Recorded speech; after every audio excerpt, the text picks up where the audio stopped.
I was looking into the treasury notes. They say there's the best investment in the world, that the dollar is worth so much that anyone will invest because the treasury bonds or notes are are guaranteed by the United States government, which has the power to tax its citizens and something else. And we learned that the national debt is owed mostly to American banks, Wall Street, corporations, Social Security, the Federal Reserve, the 1% pension funds.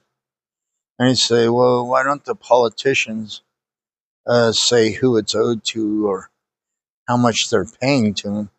I said, it's like a Ponzi scheme. They said, yeah, it's a common belief, but it's not, because a Ponzi scheme involves an individual or a small group of people, and it's the American government, and it's expected to last forever, and it's open ended. They don't actually have to pay it off at any particular time. And I guess they pay them as the maturity comes up, and they're basically limping along and adding to it every day. And at the same time, they're telling people we need to cut social programs because of national debt and the deficit, but they're not cutting anything. They're selling more notes and borrowing more money and giving the interest to their friends at the bank and the corporation and the insurance company. Uh, what else?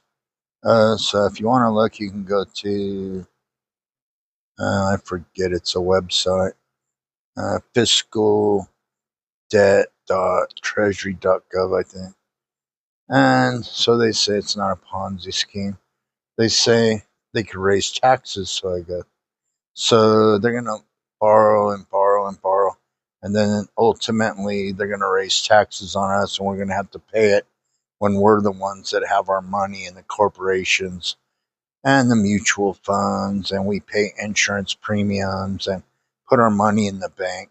So they're owe money to the institutions we use and finance. So they're paying them and borrowing from them so that we have to pay back money that's ours that we built, and then we have to pay it back. They're full of shit, dude.